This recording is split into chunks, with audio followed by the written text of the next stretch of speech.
Baik, saya buka. Bismillahirrahmanirrahim. Assalamualaikum warahmatullahi wabarakatuh. Alhamdulillahilladzi arsala rasulahu bil huda wa dinil haqq liyudhhirahu 'alad dini kulli wa kafa billahi shahida. Asyhadu an la ilaha illallah wahdahu la syarikalah wa asyhadu anna Muhammadan abduhu wa rasuluh. Allahumma salli ala Muhammadin wa ala ali Muhammad.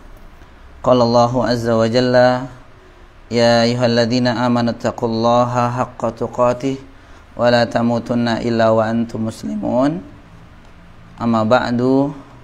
Wa qala nabiyyu sallallahu alaihi wa ala alihi wasallam, fa inna astaqal hadithi kitabullah wa khairal huda huda Muhammadin sallallahu alaihi wasallam wa syarrul umuri muhdatsatuha wa kullu muhdatsatin bid'ah wa kullu bid'atin dhalalah. Baik ibu-ibu rahimani wa rahimakumullah, semoga Allah Subhanahu wa taala memberikan rahmat kepada kita semua. Suaranya terdengar jelas Ibu ya? Jelas ya? Ya, karena kita udah di ruangan, insyaallah suaranya ini hanya saja mungkin kadang kalah dengan suara di luar ya. Baik. Baik ibu-ibu yang dirahmati Allah Subhanahu wa taala, setelah kita memuji Allah Subhanahu wa taala, mudah-mudahan salawat dan salam semoga terlimpah, tercurah pada uswah dan qudwah kita, suri tauladan kita, yakni Nabi kita Muhammad sallallahu alaihi wa ala alihi wasallam. Dan mudah-mudahan kita termasuk orang-orang yang menjadi umatnya yang akan mendapatkan syafaat di hari kiamat kelak ya. Amin ya rabbal alamin. Baik ibu-ibu, alhamdulillah pertemuan di pagi yang mulia ini masuk di pertemuan keberapa ibu-ibu? Ke-8 ya. Alhamdulillah Allah Subhanahu wa taala memberikan kemudahan kembali, melancarkan kembali apa yang sudah kita rutinkan ini. Sekali lagi tidak bosan ya kita memuji Allah Subhanahu wa taala dan berdoa kepada Allah Subhanahu wa taala. Mudah-mudahan amalan yang sudah kita rutinkan ini mudah-mudahan diberikan istiqomah ya, dan menjadikan wasilah bagi kita semua untuk mendapatkan cinta Allah Subhanahu wa taala, untuk mendapatkan kasih sayang Allah Subhanahu wa taala ya. Karena ini juga bagian dari salah satu ujian bagi kita ibu-ibu ya, ujian bagi kita untuk membuktikan ketaatan kita kepada Allah Subhanahu wa taala benar atau tidak, untuk menguji kita, pernyataan kita cinta kepada Allah Subhanahu wa taala, maka diuji ya, diuji untuk melakukan amal kebaikan yang tentu pagi hari ini ya seperti biasa ibu-ibu biasanya banyak agenda ya, ada banyak yang harus diselesaikan di rumah. Bahkan mungkin sudah bangun dari sebelum sholat subuh, mempersiapkan segala sesuatunya ya. Suami mau berangkat kerja, dipersiapkan bekalnya, begitu ibu ya. Kemudian juga kalau memang putra putrinya sudah ada yang sudah masuk ya. Udah ada belum? Belum ya. Ada di sebagian tempat saya lihat sudah ada yang sudah masuk, masya Allah ya. Jadi dipersiapkan, terlebih udah kalau di awal masuk atau di pekan-pekan pertama masuk tuh biasanya setelah liburan apalagi seolah-olah dari awal lagi seperti itu ya. Persiapan ini, persiapan itu ya. Bahkan ibu rela untuk menunggu di sekolahan ibu ya, untuk menunggu putra-putrinya sekolah. Sebenarnya kalau dulu kita nggak pernah ditungguin ya. Kita nggak tega katanya, baru awal penghargaan yang besar buat anak putra putri kita ditungguin tuh sampai jam berapa? Sampai jam 1 ibu ya. Ya ibu ngapain? Di warung ngobrol ya. Masya Allah, ini luar biasa. Namun ternyata Allah Subhanahu wa taala memberikan kemudahan bagi kita untuk bisa duduk di majelis ini. Nah tentu tidak mungkin ya dilakukan kecuali orang yang lulus ujian. dengan banyaknya kegiatan yang tadi sebagian saya sebutkan ibu-ibu, ibu tinggalkan atau mungkin sudah dipersiapkan dari kemarin. Di pagi hari sudah dipersiapkan dan kemudian ditinggalkan agenda-agenda yang lain. Mungkin ada nyuci, mungkin ada apalagi ngepel rumah, beres-beres rumah, ibu ya, dan seterusnya ya. Apalagi yang punya anak balita harus diurus dan seterusnya. Sekali lagi mudah-mudahan ya pertemuan di pagi hari ini adalah pertemuan yang mendapatkan berkah, mendapatkan rahmat dari Allah Subhanahu wa taala. Baik, kita masih berada di bulan Dzulhijjah ibu-ibu ya. Masih di bulan Dzulhijjah, di bulan haram. Yang dimana kita sempat jelaskan bahwa bulan haram adalah bulan dilipat gandakannya pahala kebaikan, amal soleh, amal kebajikan. Maka mudah-mudahan pertemuan di hari ini, pagi hari ini, terlebih kita pertemuannya di hari Jumat, di hari yang berkah juga insya Allah, maka berlipat ganda pahala yang akan kita dapatkan insya Allah ta'ala. Baik ibu-ibu yang dirahmati Allah Subhanahu wa ta'ala, pagi hari ini insya Allah kita akan melanjutkan kajian kita yang Masya Allah ya, sudah 7 pertemuan dan ke-8 kali ini Allah Subhanahu wa ta'ala masih memberikan kemudahan buat kita ya, dan ini merupakan karunia Allah ibu-ibu ya. Oleh karena itu berdoalah kepada Allah Subhanahu wa ta'ala, mudah-mudahan kita diberikan istiqamah. Bab yang insya Allah kita jelaskan di pagi hari ini adalah masuk di bab keberapa? Di bab ketiga. Masya Allah ya, tak terasa kita sudah mau masuk bab ketiga. Jadi bab pertama yang sudah kita jelaskan adalah mengenai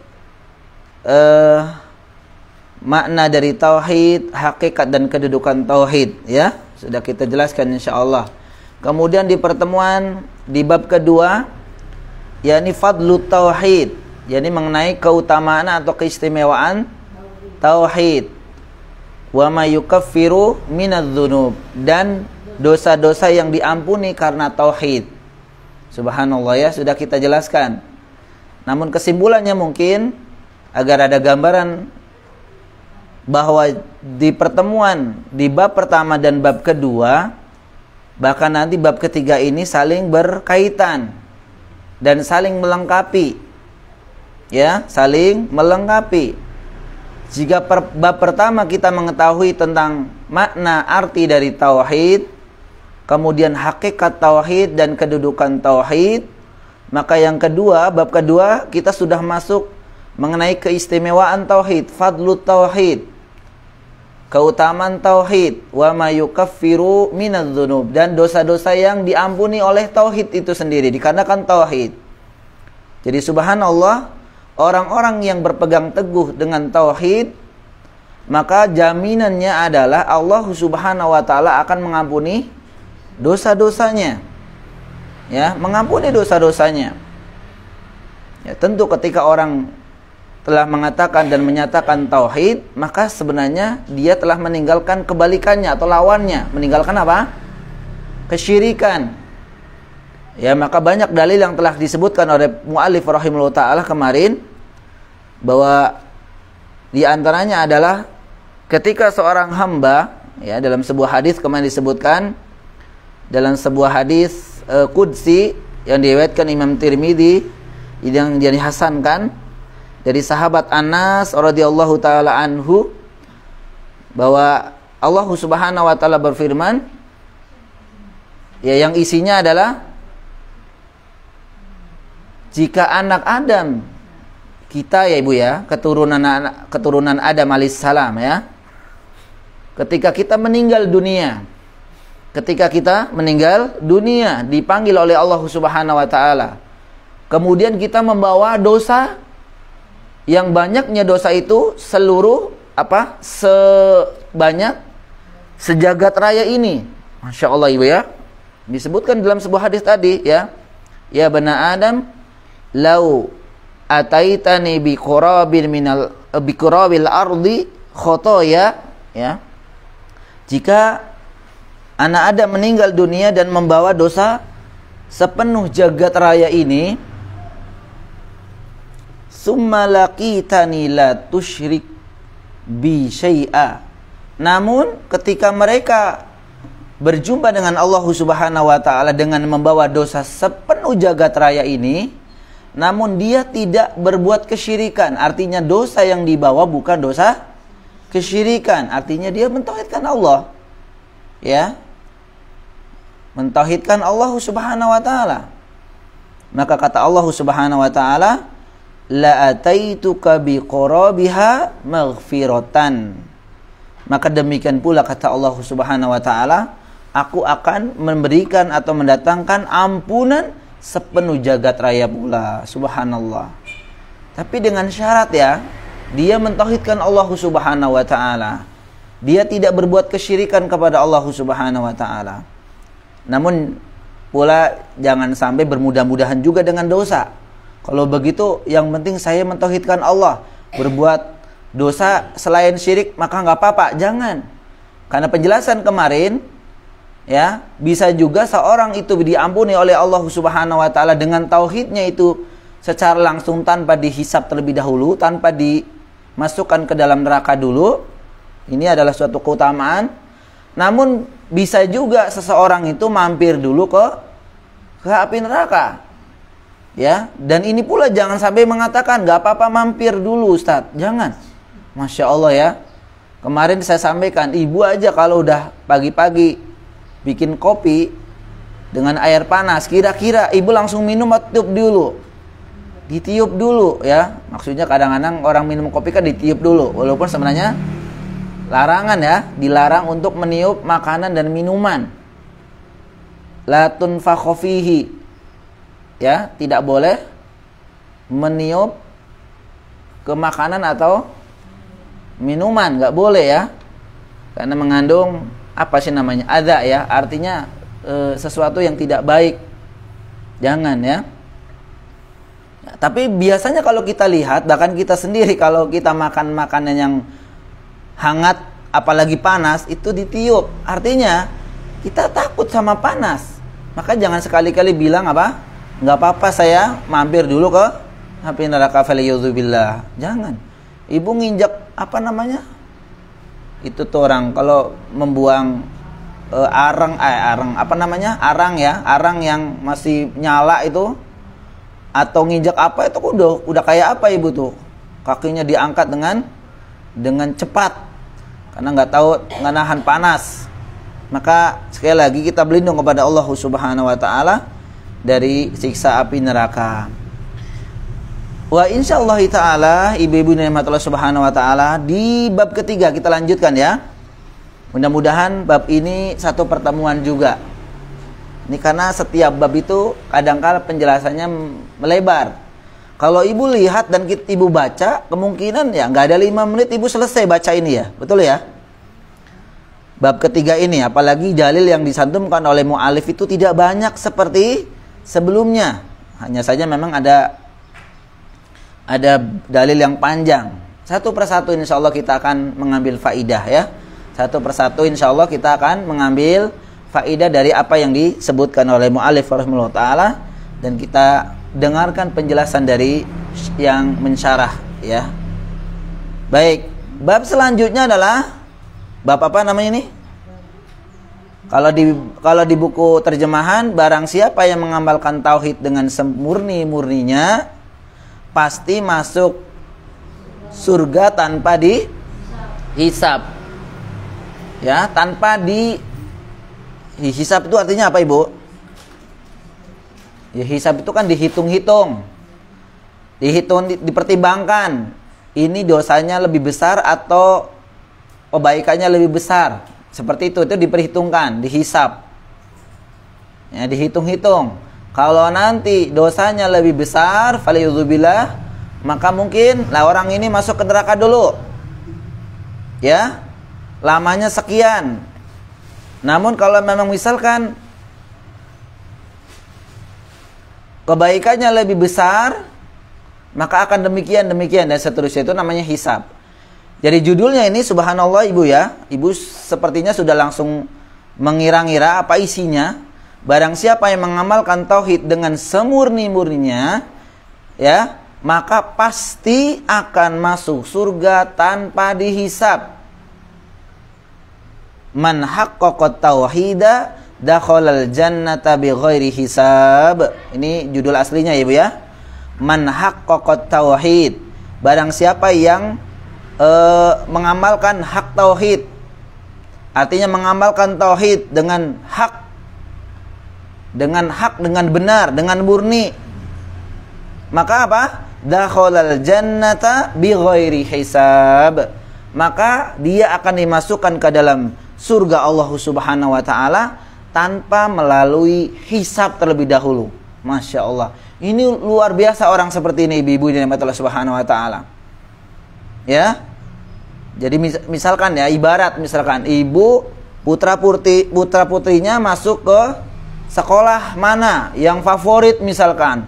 Ternyata ibu datang, disambut dan kemudian langsung dinyatakan diterima. Oke, putra putri ibu yang ini diterima, langsung tanpa ada perhitungan apapun. Masya Allah. Tentu kita merasa kebahagiaan yang luar biasa. Dimana kalau kita lihat ibu-ibu ya, orang tua yang sedang mencari sekolahan bagi putra putrinya, itu kan sekarang ada survei, ibu ya. Walaupun masih kelas 6, walaupun masih kelas 3 SMP, itu sudah survei mulai hari ini, mulai tahun ini. Kenapa? Jadi tidak boleh dadakan. Nanti kalau dadakan nggak bisa. Satu, berkenaan dengan kuota. Begitu ibu ya. Kuota yang diperlukan atau yang diminta oleh satu sekolahan yang kita minta, kita inginkan. Yang kedua apa ibu? Pertimbangan ibu survei. Jauh dekatnya, ya. Aduh, kalau yang ada di sini mah jauh, macet nanti kalau dijenguk misalkan. Ketiga, pertimbangannya apa? Biaya, ibu ya. Biaya. Ya, uang pangkalnya berapa? Uang SPP-nya berapa? Dan seterusnya. Dan kemudian juga mungkin dilihat dari keunggulannya apa? Keunggulan sekolahan ini apa? Ya, apakah lulusannya itu memiliki prestasi tidak? Ya. Jadi kadang-kadang gini, itu tetangga saya, lulusan saya kayaknya kok biasa-biasa saja, misal seperti itu. Kan biasanya ibu jadi pertimbangan, gak usah ke sana, seperti itu. Apalagi ibunya, orang tuanya ngomong, jangan sekolah di sana, begini, gitu ya ibu ya. Ibu mundur ya. Enggak, di sana katanya begini.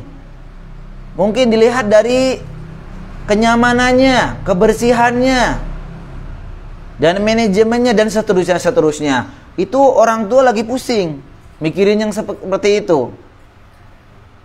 Ada sekolah dekat rumahnya ada. Ibu ya. Ada dekat rumahnya tapi nyari yang jauh sana.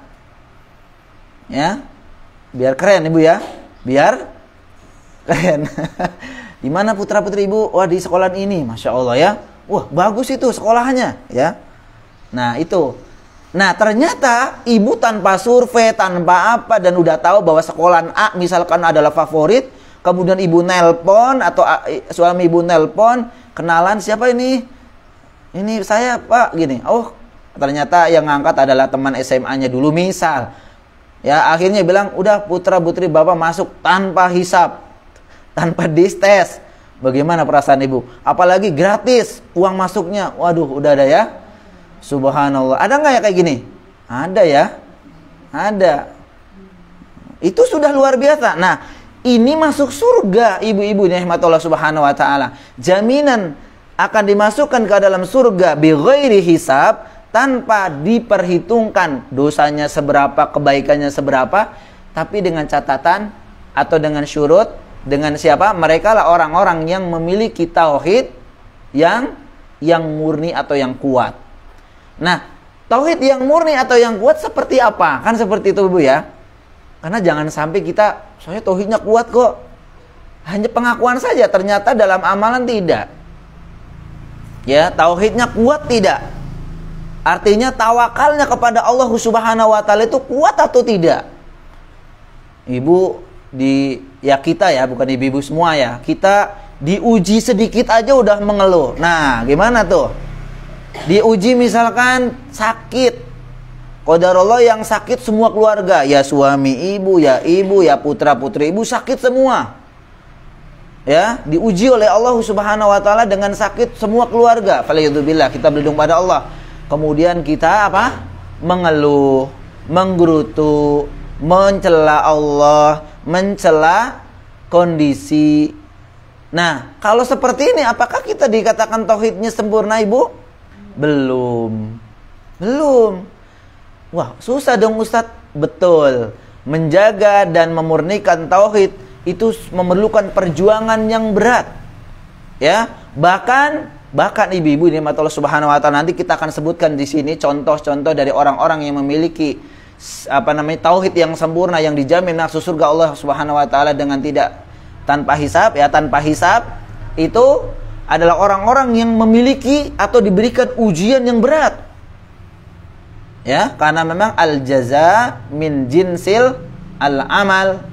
Balasan itu sebanding atau sebagaimana amal perbuatan yang dilakukan. Kalau amal perbuatan semakin susah, maka Allah akan semakin memuliakan dia. Jadi misalkan ibu ya, kalau ibu-ibu kok ngerasa ya Allah ya Rahman, kok hidup saya kok penuh dengan ujian, jangan suudzon sama Allah. Justru husnudzon sama Allah, inilah jalan kebaikan bagi kita, jalan Allah Subhanahu wa taala atau cara Allah Subhanahu wa taala memuliakan kita. Ya. Dan ujian-ujian yang lain, bahkan ujian-ujian itu kadang berkenaan dengan keluarga, ditinggalin sama keluarga, diusir sama keluarga, ditinggalin sama keluarga, dibully sama keluarga. Kalau sama orang lain mah masa bodoh kadang ibu ya. Tapi kalau sama keluarga kan kadang-kadang membuat hati itu apa? Membuat hati itu betul-betul sedih. Ya, biasanya sama orang tua ngusir. Misal biasanya sama orang tua nggak mau nanya gara-gara kita tuh beda pemahaman. Pemahaman apa nih? Pemahaman sholat idnya kapan kemarin gitu ya. Seperti itu ya. Karena banyak yang curhat dari bapak-bapak itu pulang kampung pengennya hari A, ternyata orang tuanya hari B. Gitu kan? Bingung dia. Kalau saya pengen B aja, kasihan ke orang tua. Karena pas waktu orang tua lagi Eid, kan lagi makan-makan. Kita mungkin lagi puasa. Bagaimana Ustadz nih? Kata gitu ya. Sedangkan saya tidak pengen menyakiti hati kedua orang tua. Masya Allah nih, kalau pertanyaan seperti ini udah dijawab mumet aja ibu ya. Gimana nih jawaban? Kata mungkin ada orang, ikutin ini aja. Ya kalau jawaban mah gampang. Ya, jawaban mah gampang. Hanya saja kan jawaban itu ya menyesuaikan bagaimana. Ya, harus sesuai dengan kondisi pula kita perhatikan. Jangan sampai mudaratnya lebih besar dibanding dengan maslahatnya. Baik. Mu'allif rahimahullah ta'ala membawakan 4 dalil di sini ibu ini Allah Subhanahu wa ta'ala. Yang pertama adalah surat An-Nahl ayat 120. Firman Allah Subhanahu wa ta'ala, a'udzubillahi minasyaitonir rajim. Inna Ibrahima kana ummatan qanitan lillahi hanifan wa lam yakun minal musyrikin. Nanti kita akan sebutkan penjelasannya insyaallah. Sesungguhnya Ibrahim adalah seorang imam yang dapat dijadikan teladan, lagi patuh kepada Allah Subhanahu wa taala, ya, dan berpegang teguh, dan hanif artinya berpegang teguh dengan kebenaran, dan Ibrahim sekali-kali bukan termasuk orang-orang yang pernah menyekutukan Allah Subhanahu wa taala. Ini dalil yang pertama. Nanti kita akan sebutkan ya bagaimana sisi pendalilannya ayat yang mula ini. Kemudian mu'allif rahimahullah ta'ala membawakan dalil yang kedua, yaitu surat Al-Mu'minun ayat 59. Walladzina hum birabbihim la yusyrikun. Dan orang-orang yang tidak mempersekutukan dengan Tuhan mereka sesuatu apapun, ya, dengan sesuatu apapun. Dengan sesuatu apapun. Ini dalil yang kedua.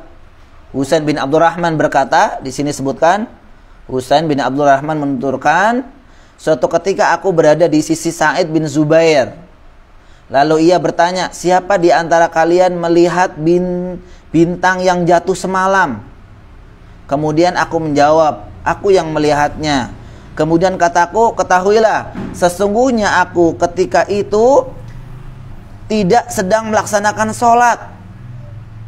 Tidak sedang melaksanakan sholat karena aku disengat kala jengking. Karena aku sedang disengat kala jengking. Lalu ia bertanya kepadaku, lalu apa yang kau lakukan ketika engkau disengat kala jengking tersebut? Aku menjawab, aku minta diruqyah. Aku minta diruqyah. Ruqyah itu artinya apa, Ibu? Hah? Ruqyah itu artinya apa? Ruqa. Ruqa itu artinya jampi, ya. Nanti kita sebutkan maknanya, jampi-jampi. Itu namanya ruqyah. Membacakan bacaan kepada orang lain dengan berharap kesembuhan, itu namanya ruqyah. Makanya tergantung dari yang dibaca. Kalau yang dibaca adalah bukan dari Al-Quran dan doa-doa dari Nabi Muhammad SAW, kemungkinan ruqyahnya itu bukan ruqyah yang syar'i, maka ruqyah kesyirikan. Maka memang ruqyah itu dibagi dua. Mudah-mudahan nanti kita sempatkan sedikit membahas tentang ruqyah. Bagaimana hukum meminta ruqyah? Apakah boleh meruqyah atau diruqyah? Seperti itu, ya. Berikut caranya juga kalau memang diizinkan oleh Allah Subhanahu wa taala. Baik, kata beliau ini, saya minta diruqyah. Maka ia bertanya lagi, apa yang mendorong kamu melakukan hal itu? Artinya meminta diruqyah. Aku menjawab, sebuah hadis yang diriwayatkan oleh Asy-Sya'bi kepada kami. Ia bertanya lagi, dan apakah hadis yang dituturkan kepadamu itu? Aku menjawab, dia menuturkan hadis kepada kami dari Buraidah bin Husayb, ya, yang berbunyi apa? Nah, yang berbunyi la ruqyata illa min ainin au humatin. Tidak dibenarkan melakukan ruqyah kecuali karena ain dan karena sengatan. Tidak boleh melakukan ruqyah kecuali di dua keadaan. Yang pertama adalah ain, karena ain, dan yang kedua karena apa? Karena kesengatan, disengat oleh binatang. Yang biasa menyengat itu apa? Tawon, ya Bu, ya. Terus kala jengking, ya, menyengat. Baik. Kemudian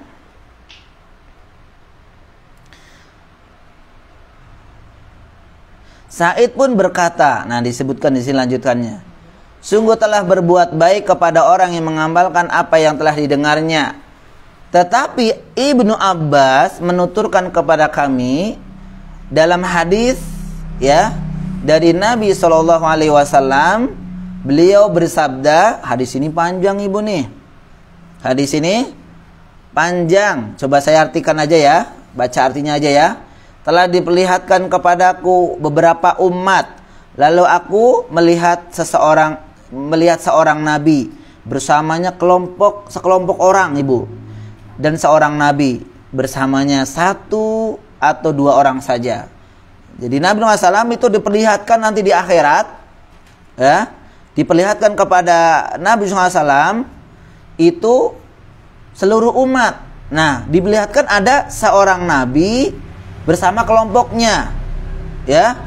Ada juga seorang nabi yang bersama satu atau dua orang saja. Maksudnya umatnya cuma satu atau dua orang saja. Dan nabi yang lain lagi tanpa ada seorang pun yang menyertainya. Ada nabi yang tidak punya pengikut. Jadi nabi diperlihatkan, ada nabi yang pengikutnya banyak, ada pengikutnya cuma dua, ada pengikutnya sama sekali nggak ada, sendirian dia, Ibu, ya. Ya, tiba-tiba diperlihatkan kepadaku, kata Nabi, sekelompok orang yang banyak jumlahnya. Aku mengira bahwa mereka itu umatku, ya. Aku mengira bahwa mereka itu adalah umatku, kata Nabi. Tapi dikatakan kepadaku bahwa mereka itu adalah Musa dan umatnya atau kaumnya. Tiba-tiba aku melihat lagi sekelompok orang yang lain yang jumlahnya sangat banyak, lebih banyak daripada tadi umatnya siapa? Nabi Musa, lebih banyak lagi, aktsar wa aktsar, lebih banyak lagi. Maka dikatakan kepadaku, mereka itu adalah umatmu, wahai Muhammad.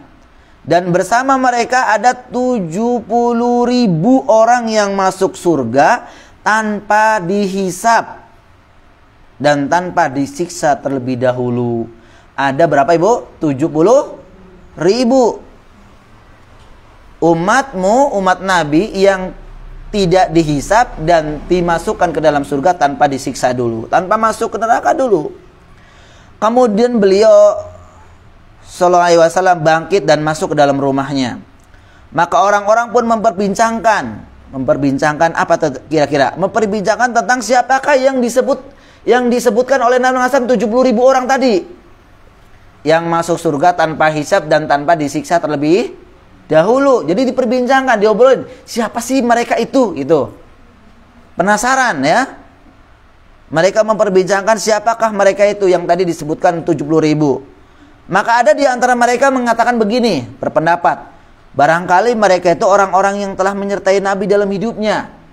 Jadi ada yang mengatakan, kayaknya orang yang disebutkan oleh Nabi 70.000 masuk surga tanpa hisab dan tanpa disiksa itu adalah orang yang hidup bersama Nabi dalam orang yang menyertai hidup bersama Nabi SAW. Ada lagi yang mengatakan atau berargumen zon ya, prasangkanya gini, barangkali mereka itu orang-orang yang dilahirkan dalam lingkungan Islam hingga tidak pernah menyekutukan Allah dengan sesuatu apapun. Dan yang lainnya menyebutkan yang lain pula. Mungkin pendapat-pendapat yang lain dari para sahabatnya. Mungkin ini, mungkin itu. Orang yang 70.000 tadi yang masuk jannah tanpa hisab dan disiksa itu, tanpa disiksa itu orang yang begini. Semuanya berpendapat. Kemudian Rasulullah SAW keluar dan mereka pun memberitahukan hal tersebut. Artinya apa? Memberitahukan perbedaan pendapat mereka, zon mereka, prasangka mereka. Nah, maka beliau Sallallahu alaihi wasallam bersabda, mereka itu adalah orang yang tidak pernah minta ruqyah. Ini yang pertama, tapi harus dirinci. Ya. Yang kedua, tidak melakukan tatoyur. Tidak melakukan tatoyur. Tidak pernah meminta lukanya ditempelin besi, kai ya, yang dipanaskan. Jadi ini ada penyembuhan yang pengobatan ya, yang itu pengobatannya itu besi dipanaskan ditempelin. Kata ibu, lah itu bukan nyembuhin Ustaz, malah tambah apa? Tambah parah. Allah alam ya, mungkin zaman dulu demikian atau mungkin zaman sekarang juga ada masih ya. Jadi ada besi dipanaskan kemudian lukanya ditempelin. Panas banget ya. Dan itu di antara orang yang disebutkan oleh Rasulullah SAW yang akan masuk surga tanpa hisab dan tanpa disiksa tadi adalah di antaranya orang yang tidak pernah meminta kai itu tadi ditempel besi yang dipanaskan. Mereka itu yang bertawakal kepada Tuhan mereka. Tawakal artinya apa?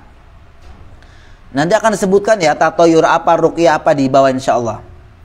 Kemudian Ukasya ya bin Muhsan berdiri dan berkata, mohonlah kepada Allah agar aku termasuk golongan mereka ya Rasulullah. Maka kemudian Rasulullah SAW bersabda, ya engkau termasuk golongan mereka. Wah subhanallah ibu ya. Jadi siapa tadi? Ukasha bin Muhsan minta kepada Nabi agar didoain agar beliau termasuk bagian yang 70.000 tadi. Maka kata Nabi apa? Baik, kamu termasuk bagian dari 70.000 tersebut. Kemudian orang lain ikut berdiri juga. Ya, yang kedua, yang ketiga sama meminta didoakan kepada Allah agar mereka termasuk golongan yang 70.000 tadi. Maka Rasulullah menjawab demikian Bu nih. Kamu sudah kedahuluin kedahuluan oleh Ukasya. Ya, man sabaqahu huwal haq itu ya. Barang siapa yang pertama itu lebih berhak itu Ibu ya. Iya. Jadi ini fastabiqul khairat ya, berlomba dalam kebaikan. Jadi alangkah baiknya ketika kita meminta suatu kebaikan, melakukan kebaikan itu yang pertama Ibu. Ya, kalau orang seperti ini kan tanpa pikir karena memang langsung yakin gitu ya. Tapi kalau dah dulu lihat orang dulu dah, kalau orangnya ada nanti saya ikut. Nah, Ibu berarti karena ikutan ya.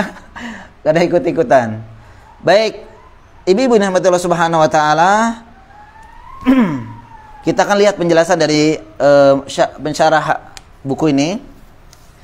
Yang pertama, Ibu-ibu rahmatullah subhanahu wa taala, perlu kita ketahui bahwa kaum muslimin ya, kaum mukminin, orang-orang yang beriman kepada Allah Subhanahu wa taala itu akan dimasukkan ke dalam surga Allah Subhanahu wa taala dengan beberapa cara atau dengan beberapa model. Ya. Jadi ketika seorang mukmin, ya memang orang yang akan dimasukkan ke surga itu syaratnya harus beriman Ibu ya. Kalau belum beriman jangan. Bahkan tidak akan pernah masuk surga. Faliyudzubillah, orang kafir itu akan masuk surga kecuali dia telah beriman kepada Allah Subhanahu wa taala dengan benar ya. Baik.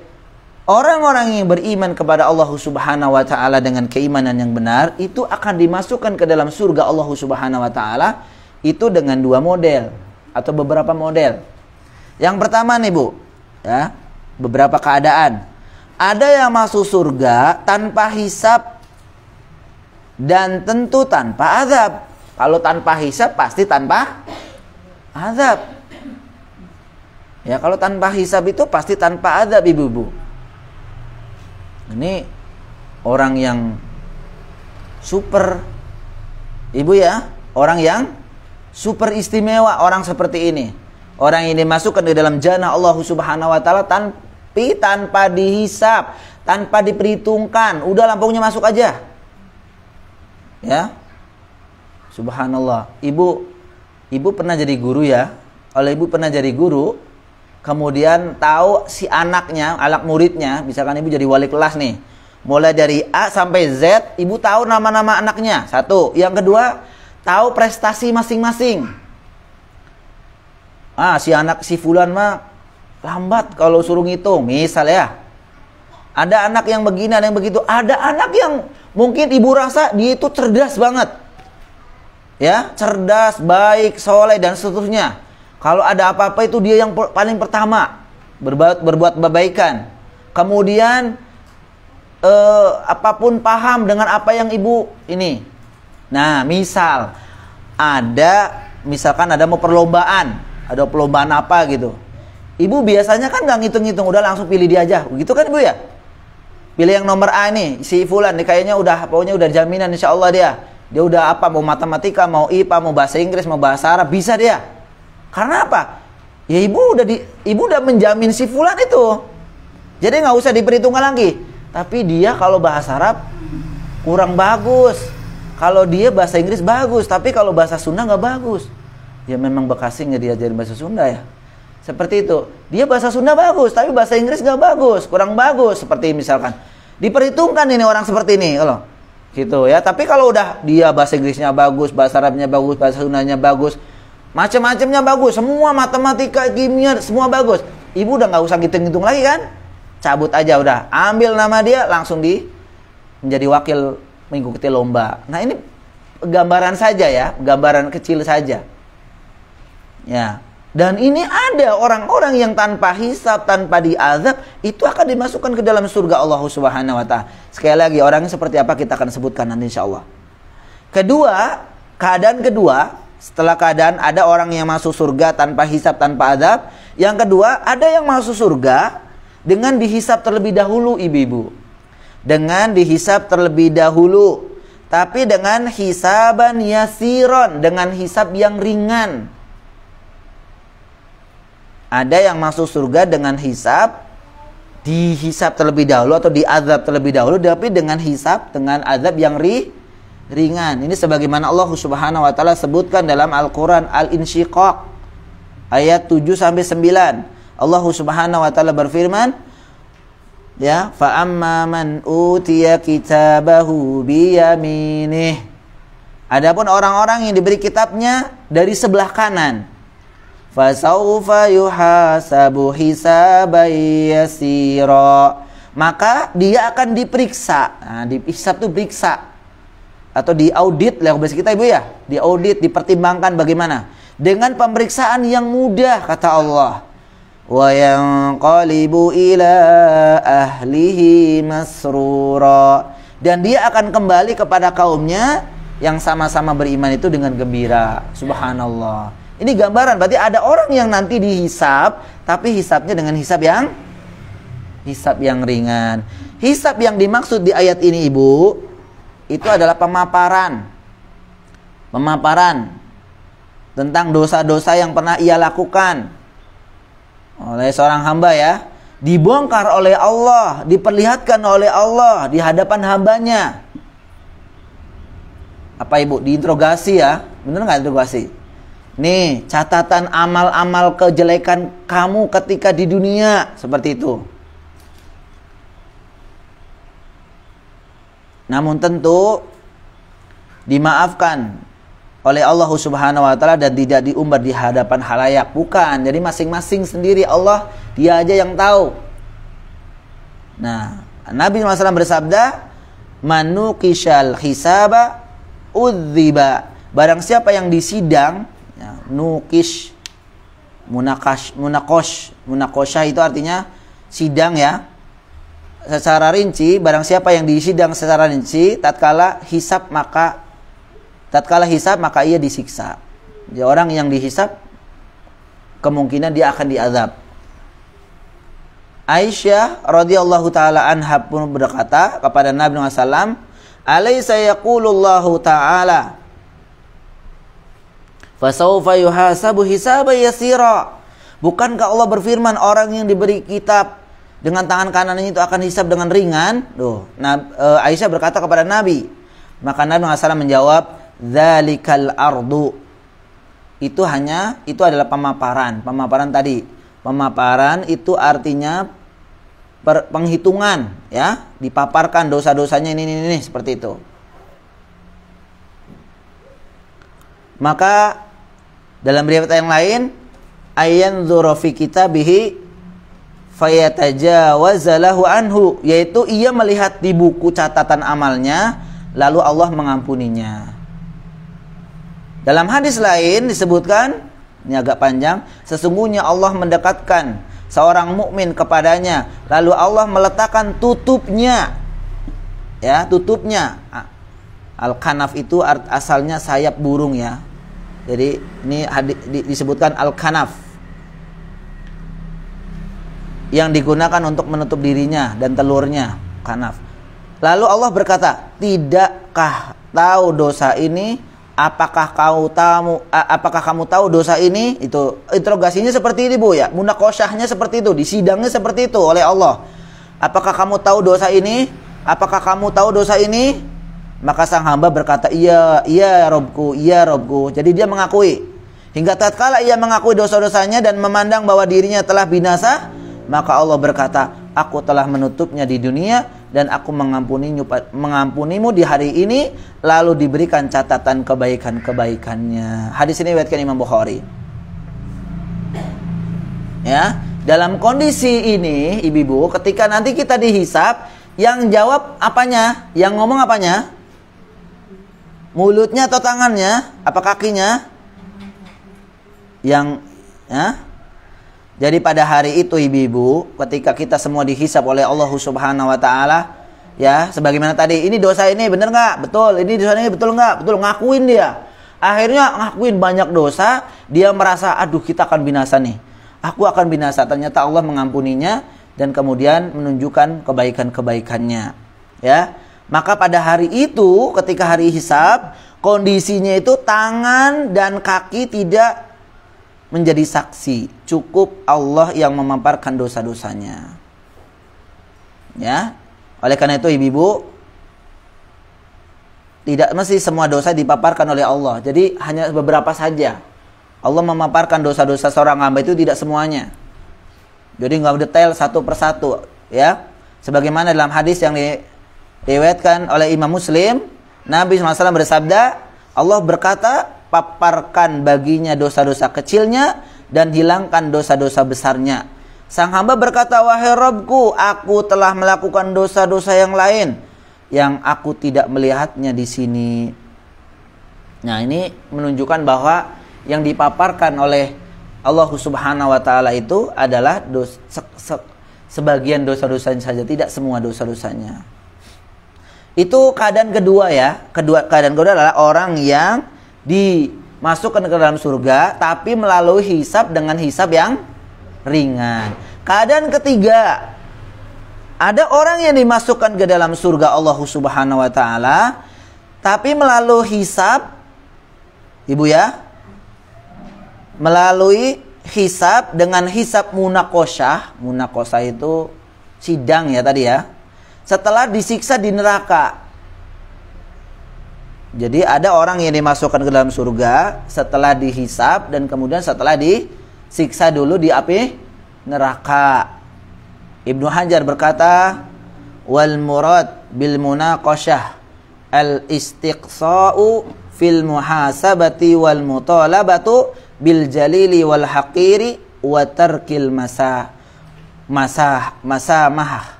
Yang dimaksud dengan munaqasyah kata Ibnu Hajar rahimahullah taala adalah rincian. Nah, ini Bu nih, rincian atau apa ya namanya? Tafsil. Perincian atau detailnya.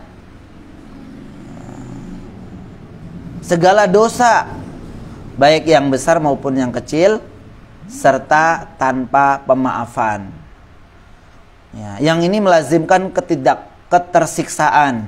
Nabi SAW bersabda tadi, man nuqisha al-hisab udziba. Barang siapa yang disidang secara rinci, tatkala dia pasti akan disiksa terlebih dahulu. Dia akan disiksa dari dua sisi, Bu. Orang yang disidang, orang yang dimunaqasyah oleh Allah Subhanahu wa taala, orang yang dihisab oleh Allah Subhanahu wa taala, kemungkinan disiksa dulu dia, Ibu.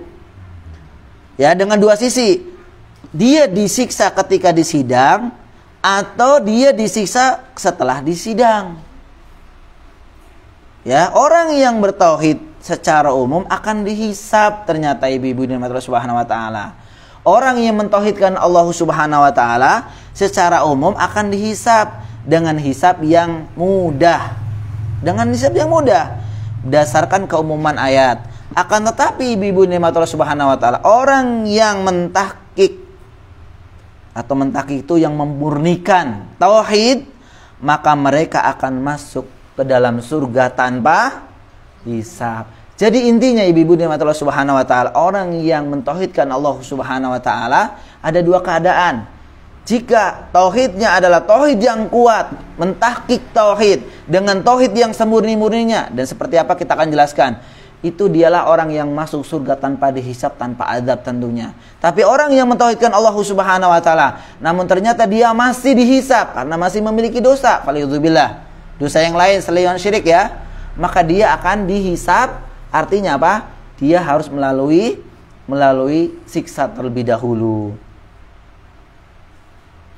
Maka ibu-ibu nikmat Allah Subhanahu wa taala, sekali lagi tadi saya sampaikan bab yang ketiga ini adalah merupakan bab penyempurnaan, menjelaskan tentang keutamaan orang-orang yang mentauhidkan secara umum.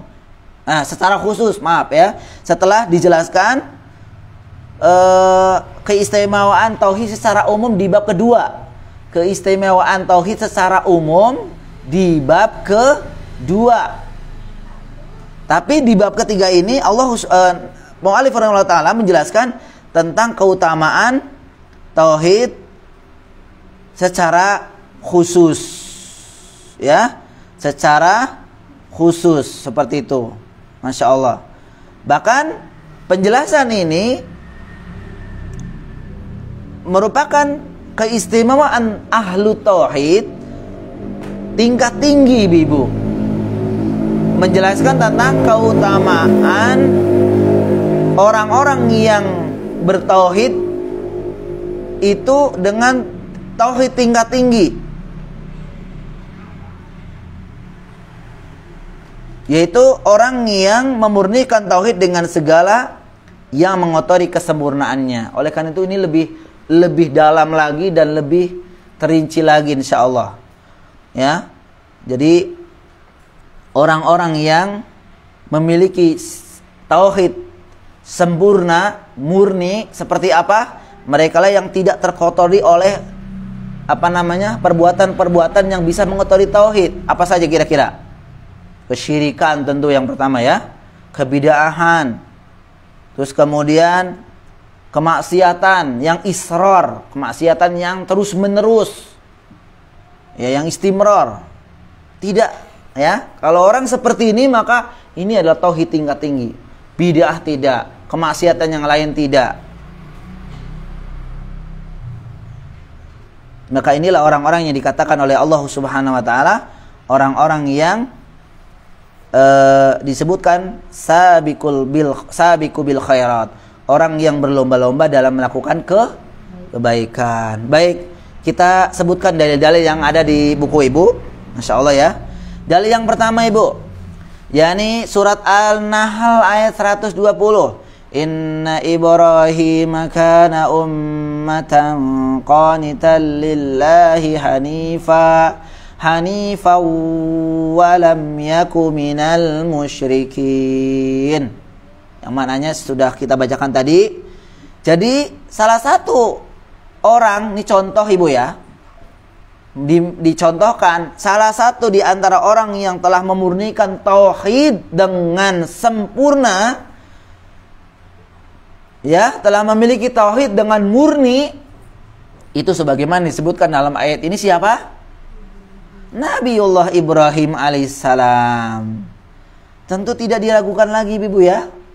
Salah satu dari orang yang memiliki tauhid yang sempurna di ayat yang mulia ini adalah Nabiullah Ibrahim alaihissalam. Ya. Tidak diragukan lagi Ibu. Dialah yang telah menghancurkan berhala-berhala kaumnya. Ibu berani nggak menghancurkan berhala? Ya.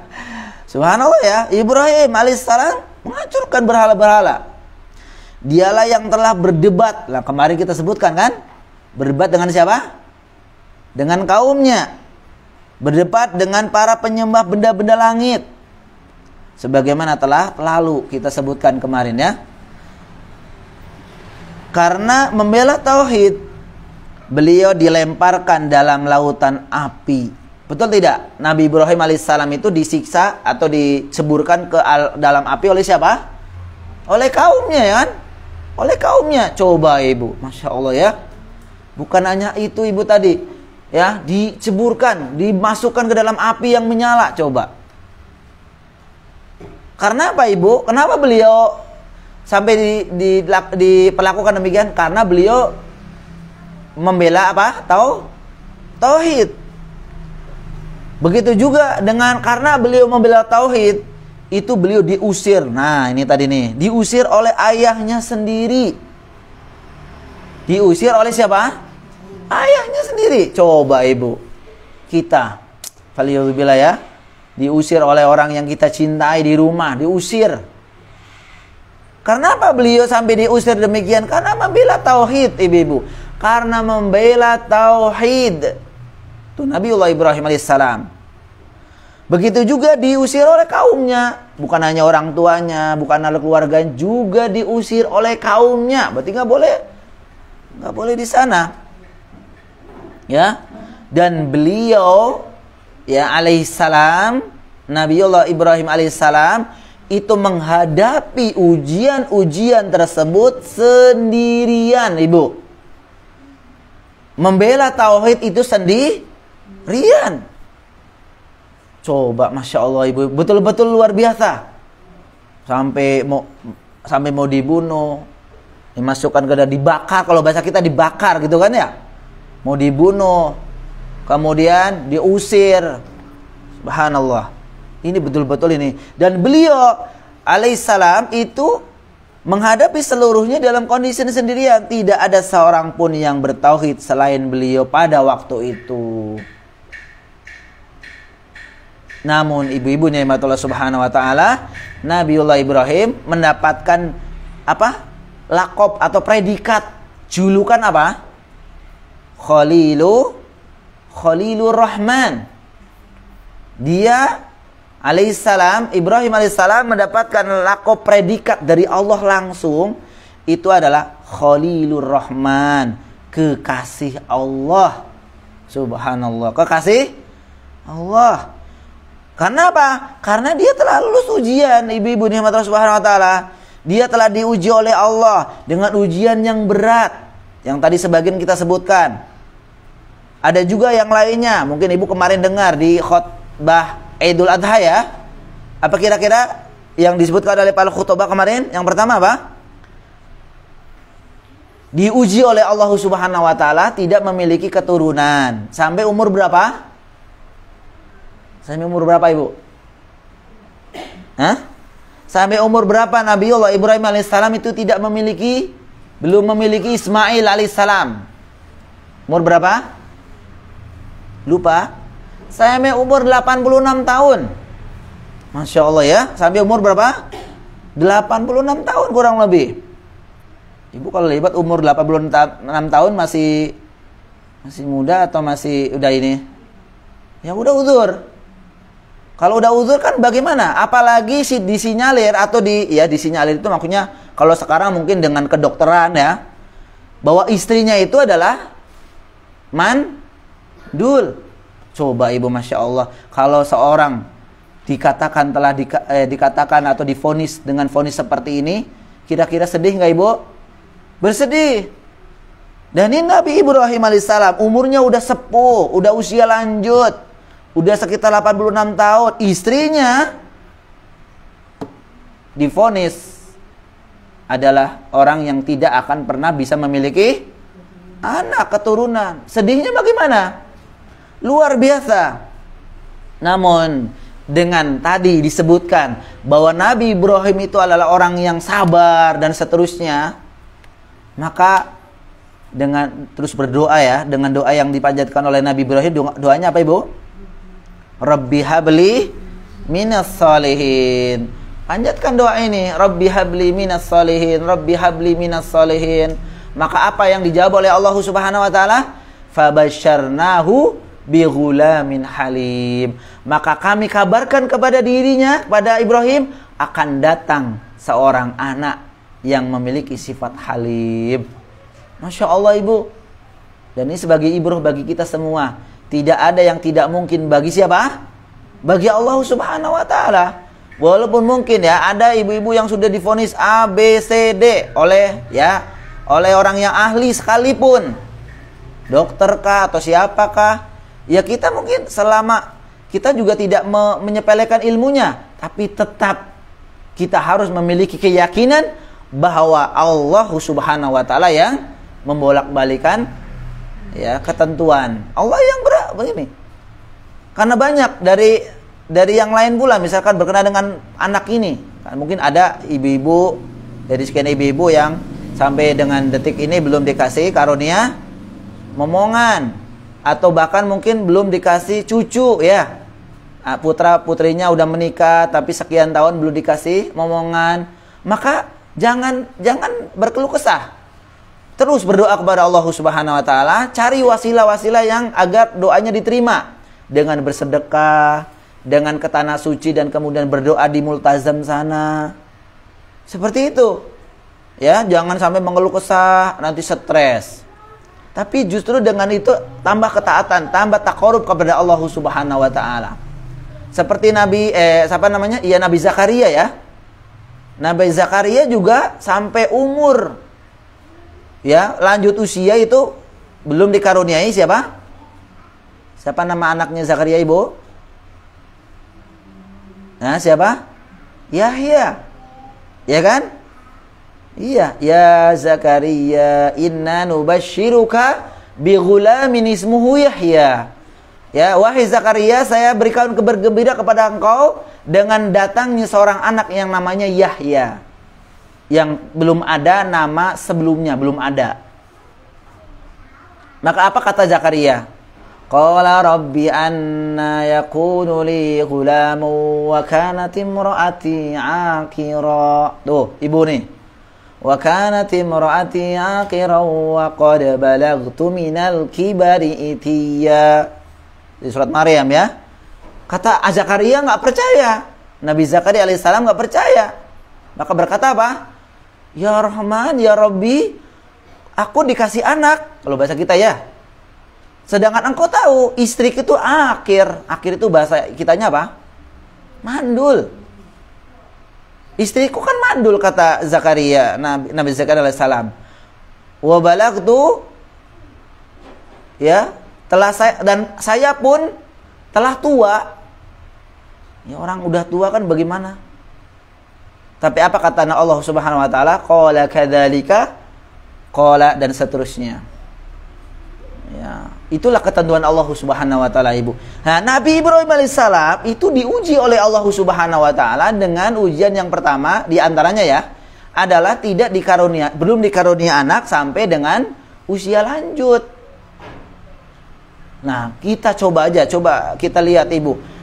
Ada baru setahun udah berkeluh kesah, aduh kok belum dikasih. Begitu, Ibu ya. 2 tahun udah mulai stres. Apalagi kalau ibu misalkan anak putra-putri ibu ya, yang udah menikah, yang belum dikasih misalkan keundangan, ketemu temen-temennya, nanti ditanya, kok berdua aja sih awet gitu ya, kan tersinggung. Yang terutama siapa? Terutama yang perempuan, ibu ya, tersinggung. Ketemu lagi awet aja, dua-duaan, itu aja yang baru nikah kemarin udah punya anak 3, lagi panas lagi, Masya Allah ya. Itu yang sering kita jumpai, bukan? Coba kalau diuji sampai 10 tahun, 20 tahun, 50 tahun, luar biasa tentu. Ini ujian yang memang Allah Subhanahu wa taala berikan ujian bagi orang-orang yang dikehendaki kebaikan. Namun sekali lagi Allah Subhanahu wa taala ya memberikan keturunan kepada Nabi Ibrahim. Kemudian ujian selanjutnya apa, Ibu? Setelah Ismail alaihissalam itu dilahirkan, masih umur balita ya, umur berapa tahun? Mungkin bisa 1, 2, 3 tahun ya, Ibu ya. Ya sekitar itu ya, masih bayi bahkan. Disuruh untuk dibawa kemana? Dibawa kemana, Ibu? Di sebuah lembah. Dibawa ke sebuah lembah, yang lembah itu tidak ada kehidupan di dalamnya banyak. Tidak ada orang di sana, tidak ada tumbuhan-tumbuhan di sana, sepi. Ibu mau nggak ditinggal? Itu perintah siapa? Oleh perintah Allah. Hajar dan Ismail dibawa oleh Nabiullah Ibrahim alaihissalam di sebuah lembah yang namanya lembah apa? Lembah Bakkah namanya. Lembah apa? Bakkah, yang sekarang disebut dengan Makkah. Lembah Bakkah.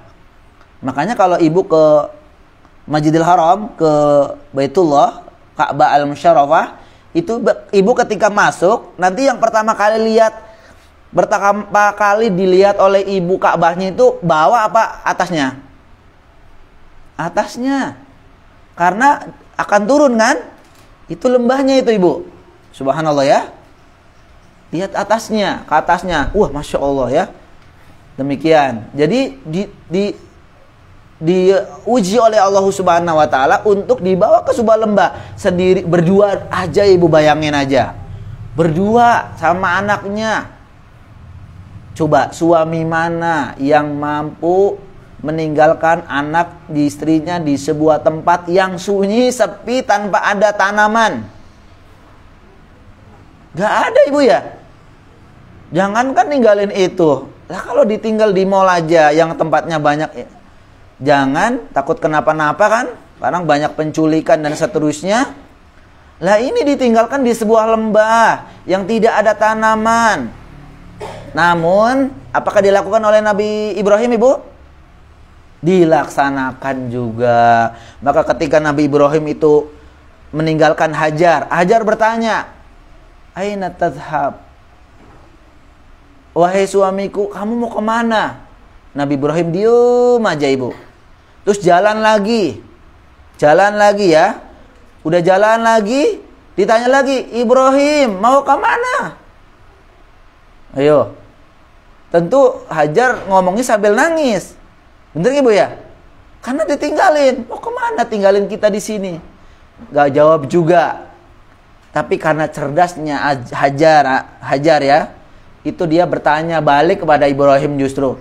Ya Ibrahim, apakah ini perintah Allah? Seperti itu.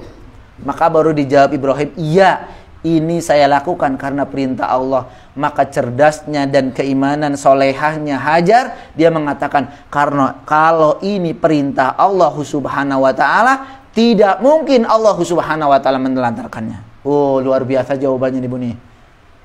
Ini mukminah yang kuat, muslimah yang kuat. Ketika dihadapkan dengan sesuatu yang itu perintah Allah subhanahu wa ta'ala, dia memiliki keyakinan ibu. Memiliki keyakinan pasti Allah akan menolong. Seperti itu. Makanya Ibrahim setelah itu pergi meninggalkan, dan kemudian setelah tidak melihat Ka'bah, kemudian dia menghadap ke Ka'bah dan mengucapkan apa? Doa. Yang doa ini diabadikan oleh Allah subhanahu wa ta'ala di surat Ibrahim. Ibu bisa lihat ya. Apa namanya? Rabbana inni askantu min dzurriyyati biwadin ghairi dzi zar'in inda baitikal muharram. Rabbana, ya Rabb kami, inni askantu min dzurriyyati, saya telah meninggalkan bagian dari keluargaku, biwadin ghairi dzi zar'in, di sebuah lembah yang tidak ada tanaman apapun. Dari itu, maka doa Ibrahim apa? Rabbana liyuqimus shalah faj'al af'idatan minan nasi tahwi ilaihim warzuqhum minats tsamarati la'allahum yashkurun. Maka doa Ibrahim seperti ini Bu nih, yang dikabulkan oleh Allah nih. Rabbana, ya Tuhan kami, mudah-mudahan ya, itu kan inda baitikal muharram, yang itu ada di dekat Baitul Haram ya. Rumah yang diberkahi itu Ka'bah al-Musyarrafah. Maka mudah-mudahan kata Nabi menjadi tempat yang akan didirikan sholat di situ. Faja'al af'idatan minan nas, dan jadikan hati-hati manusia itu akan cenderung ke sana. Sama ya. Nabi Ibrahim doanya dikabulkan oleh Allah. Kita sebagai muslim dan muslimah tentu memiliki keinginan untuk ke Baitul Haram, ke Masjidil Haram, ke Tanah Haram. Betul Ibu ya? Ini doa dari siapa? Ada kecenderungan hatinya untuk pergi ke sana. Itu doa dari Ibrahim alaihissalam. Ya, kemudian warzuqhum minats tsamarat, dan berkahi, berikan rizki dengan buah-buahan. Masya Allah Ibu nih. Ini doa Nabi Ibrahim alaihissalam. Maka jangan kaget Ibu datang ke sana, tanahnya tandus, tapi masih bisa makan pisang. Betul ya? Bisa makan semangka, bisa makan jeruk, bisa makan apel. Ini dari mana? Itu dari tanaman di sana. Oh, nggak ada Ustadz. Lah, Ibu cuma di hotel, masuk hotel masjid ya nggak tahu. Makanya Ibu jalan-jalan ke sana, sang pojok-pojok sana. Di sana ada tanaman-tanaman yang subur, ibu-ibu. Ya, banyak tanaman-tanaman, bahkan cabai yang sedang mahal di sini. Di sana luar biasa. Luar biasa. Ya, biasanya mereka yang mengerjakan yang tahan panas ininya apa, kulitnya. Kalau udah kebun-kebun seperti itu kan biasanya orang-orang yang kulit hitam gitu ya, orang Yaman. Jadi kalau Indonesia mah kerja di sana ya di rumah ya Bu ya, jadi TKW, karena apa? Nggak kuat panas kan. Kalau orang-orang yang berkulit hitam itu, yang tebal kulitnya itu, mereka kerjanya di mana? Itu apa namanya, unta, nemenin unta seharian itu Bu, dari jam 6 pagi sampai jam 6 sore. Masya Allah ya, ada yang di kebun itu bertanam macam-macam. Nah, itu doa siapa? Doa Nabi Ibrahim alaihissalam Ibu. Dan nyata sekarang Masya Allah Ibu ya, Ibu mau makan kurma berapa karung, sok sana Ibu ya. Bahkan di sana kan ada bilang halal gitu ya. Halal, Ibu beli enggak, makan kenyang ya. Itu. Coba kalau di sini ada apel halal. Bisa habis apelnya ya. Di sana halal, Ibu makan. Sini makan 5, Geser situ 5, geser situ 5. Satu kurma itu kan kalorinya itu melebihi 1 piring, Ibu. Atau setakar dengan 1 piring nasi. Coba, Ibu. Kalau 5, kalau lebih 5, makanya Ibu beli enggak tapi kenyang ya. Beli karena buat oleh-oleh. Subhanallah. Itu ujian dilaksanakan oleh siapa? Ibrahim. Ada lagi yang lebih ini lagi, yang kemarin kita berkenan dengan Idul Kurban, yaitu ketika umur Ismail sudah beranjak dewasa, bisa bekerja, maksudnya bisa membantu orang tuanya, membantu ya misalkan ngambil kayu bakar. Diuji lagi oleh Allah, suruh apa, Ibu? Disembelih. Ini gak main-main, Ibu. Bukan disuruh untuk apa? Loncat dari lantai 3 ke...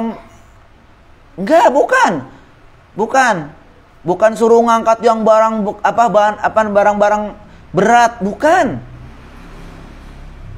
Tapi diuji oleh Allah Subhanahu wa taala untuk menyembelih. Kan kalau menyembelih kan otomatis kan menghilangkan nyawa, Ibu ya.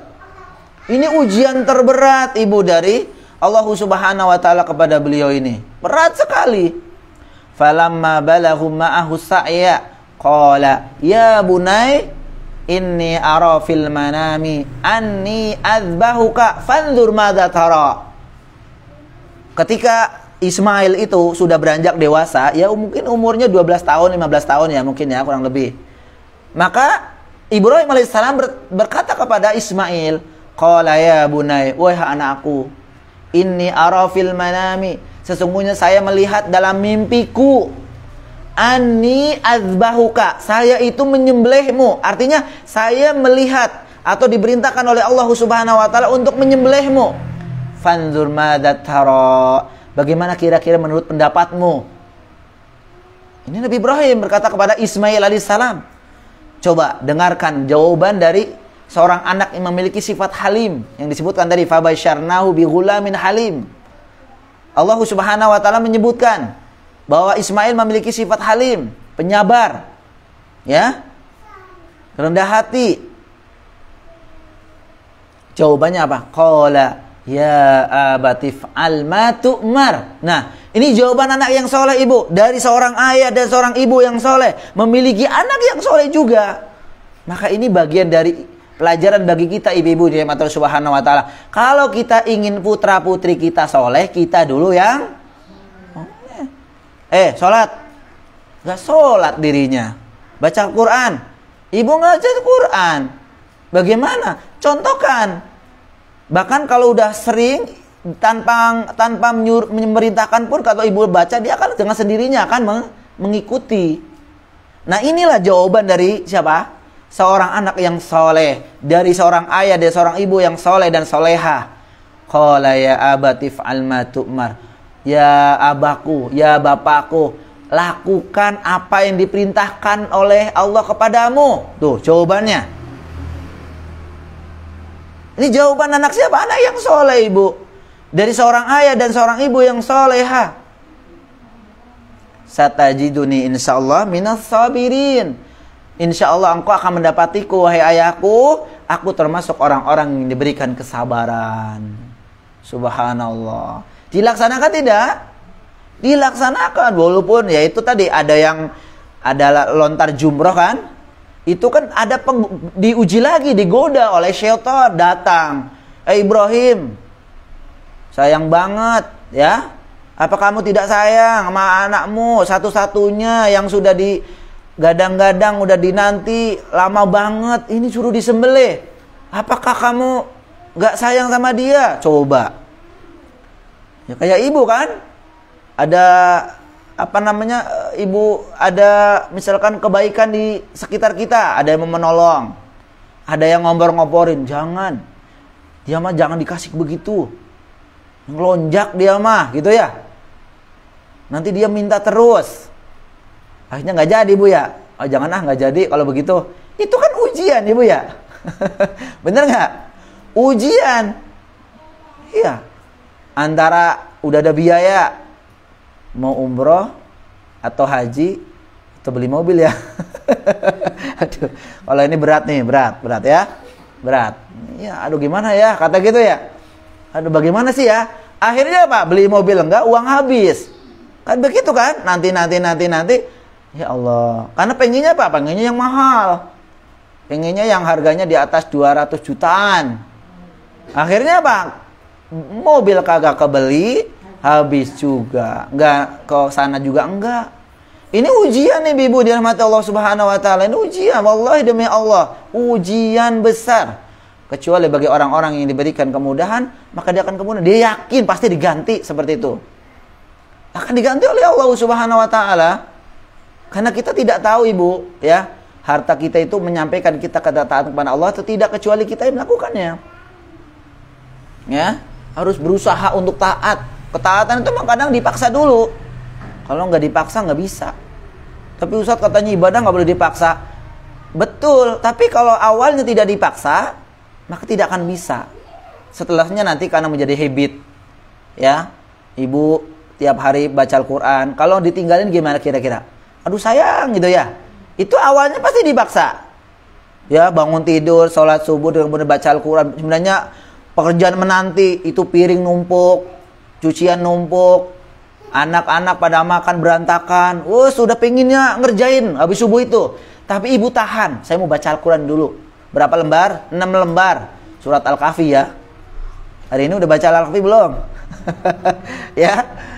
Itu kalau nggak sabar tinggalin itu. 6 lembar. Berapa menit? Ya sekitar 20-40 menit lah. Ya, sabar. Kecuali orang yang sabar, subhanallah. Kalau nggak sabar mah tinggalin lah. Besok aja lah, Jumat besok. Jumat besok lebih numpuk lagi. Jumat besok lebih numpuk lagi. Nggak pernah baca Al-Kahfi akhirnya. Penuh kesabaran. Penuh ujian dan harus bersabar. Subhanallah Ibu ini Allah Subhanahu wa taala.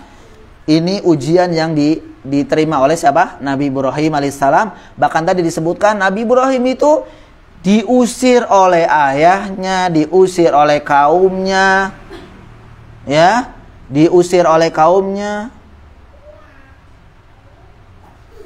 dan ujian-ujian yang lain yang tadi disebutkan oleh di atas, ya.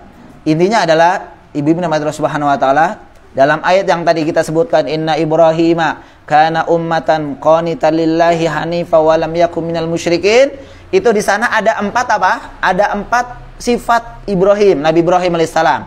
Yang pertama, sifat kana ummatan. Ibu bisa garis bawah itu, kana ummatan. Sifat yang pertama dimiliki oleh Ibrahim, yaitu kata ummah. Kata ummah itu ada 2 makna Ibu. Yang pertama, maknanya adalah seorang imam. Ummah itu seorang imam, atau seorang pemimpin, atau seorang sauri toladan atau qudwah. Ini makna ummah yang pertama. Jadi Ibrahim adalah seorang imam, seorang pemimpin, seorang suri toladan. Makna yang kedua dari ummah adalah seorang yang memiliki sifat mulia. Nih yang kedua Ibu. Kalau yang pertama sifat ummah itu artinya apa? Imam, pemimpin, atau qudwah. Makna ummah yang kedua adalah seseorang yang memiliki sifat mulia atau memiliki sifat-sifat mulia yang banyak, yang biasanya tersebar pada banyak orang. Namun sifat-sifat yang banyak ini terkumpul dalam satu orang. Paham Ibu? Jadi makna ummah yang kedua adalah artinya seseorang yang memiliki sifat banyak, sifat kebaikan yang banyak. Dia penyabar, dia dermawan, dia biasanya sifat-sifat itu kadang-kadang gini. Itu orangnya itu apa namanya? Dia memiliki sifat baik, dia dermawan. Kalau si fulan sabar, kalau si fulan apa? Nah, sifat-sifat yang dimiliki oleh orang ini itu terkumpul di satu orang. Maka itu disebut ummah. Maka dari makna yang kedua, seseorang tidak bisa mendapatkan predikat imam atau ummah kecuali dia telah terkumpul sifat yang banyak pada dirinya, sifat kebaikan pada dirinya. Tuh, Bu. Makanya Ibrahim alaihissalam disebutkan oleh Allah karena ummatan, dia adalah seorang imam karena dia memiliki sifat baik yang banyak. Dia adalah orang penyabar. Dia adalah orang yang mempunyai keyakinan, keimanan tinggi. Ya. Oleh karena itu Allah Subhanahu wa taala berfirman di surat As-Sajdah ayat 24, wa ja'alna minhum a'immatan yahduna bi amrina lamma sabaru wa kanu bi ayatina yuqinun. Dan kami jadikan di antara mereka itu pemimpin-pemimpin yang memberikan petunjuk dengan perintah kami ketika mereka bersabar, dan mereka adalah mereka meyakini ayat-ayat kami. Nah, ini jadi orang yang memiliki lakob julukan imam adalah mereka orang yang memiliki sifat sabar dan yakin sebagaimana di ayat Sajdah, surat Sajdah ayat 24. Ini sifat yang pertama, Ibu ya. Yakni beliau memiliki sifat kana ummatan, seorang imam. Dengan tadi penjelasannya, seorang imam dikatakan imam karena dia memiliki sifat kebaikan-kebaikan yang banyak pada dirinya. Kalau kita bisa dikatakan imam tidak, Bu? Allah alam. Ya, bisa aja kali ya. Kalau memiliki sifat-sifat yang baik, ibu dermawan, ibu penyabar, itu keyakinan dan seterusnya. Ya. Kalau Nabi Ibrahim pasti berhak. Yang kedua, ibu-ibu yang Allah Subhanahu wa taala, yakni sifat qonita. Qonita. Ini biasa aja ada anak namanya qonita, Ibu ya. Yang artinya apa qonita? Dawamut ta'ah. Dawamut ta'ah. Dawam artinya apa dawam? Istimror, continue. Dawam itu artinya continue atau selalu dalam ketaatan. Nabi Ibrahim alaihissalam itu memiliki sifat qonita, yang memiliki ketaatan kepada Allah tapi istimror, yang dawam. Beda dengan kita, taat kepada Allah di waktu tertentu saja. Begitu Ibu ya. Kalau lagi enak, ayo. Kalau enggak ah. Kalau ada banyak orang, ayo. Kalau sendirian, enggak mau. Kalau beliau tidak. Beliau adalah orang yang melakukan senantiasa dalam ketaatan kepada Allah, kokoh dalam melaksanakan atau mentaati perintah Allah Subhanahu wa taala. Itu Ibu, beliau alaihissalatu wassalam, Ibrahim alaihissalam itu diberikan sifat, diberikan laqab predikat qonita, orang yang taat. Tapi bukan taatnya sesekali, dawam. Baik, yang ketiga, sifat yang dimiliki oleh Ibrahim di sini hanifan. Nah, Ibu bisa garis bawah ya. Yang pertama ummatan, yang kedua qonitan, yang ketiga hanifan. Apa hanif artinya? Arti hanif apa Ibu? Lurus. Lurus. Tapi yang disebutkan di sini ada condong menjauhi dari kesyirikan menuju tauhid. Bersih. Hanif artinya lurus atau bersih ya. Condong untuk menjauh dari kesyirikan dan menuju kepada tauhid. Maka sifat yang keempat itu sebagai penjelas dari sifat ketiga, yaitu walam yaku minal musyrikin. Yang keempat, sifat keempat yang dimiliki oleh Ibrahim alaihissalam adalah walam yaku minal musyrikin. Beliau bukanlah termasuk orang-orang yang pernah berbuat kesyirikan, yang merupakan penekanan bahwa beliau selalu dalam kondisi tauhid. Nah, ini maksudnya. Kalau beliau dikatakan walam yakum minal musyrikin, dia tidak pernah berbuat kesyirikan yang dulu, yang sekarang dan akan datang. Dan tidak mungkin seorang nabi pilihan Allah Subhanahu wa taala berbuat kesyirikan. Ya. Maka dalam kondisi tersebut artinya Nabi Ibrahim alaihissalam selalu dalam keadaan tauhid kepada Allah Subhanahu wa taala, tidak pernah berbuat kesyirikan. Masya Allah ibu, Masya Allah. Ini sepertinya belum bisa dilanjutkan. Pas banget ibu ya. Tapi ini masih dalil baru yang pertama ibu ya. Yang kedua ya. Dalil kedua.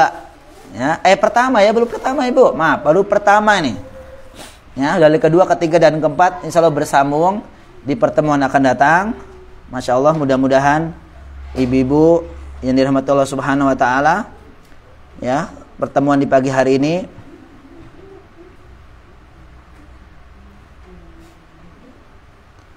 untuk mendapatkan pahala dari Allah Subhanahu Wa Taala. Baik, ada pertanyaan ibu-ibu? Wallahu a'lam bishawab, apa yang kita sampaikan di pagi hari ini. Kalau ada pertanyaan bisa disampaikan. Mudah-mudahan menjadi ilmu bagi kita semua jika ada jawaban. Kalau tidak bisa, saya jadi PR dan saya akan jawab di pertemuan akan datang insyaallah. Monggo Ibu. Kalau tidak ada maka saya akan tutup.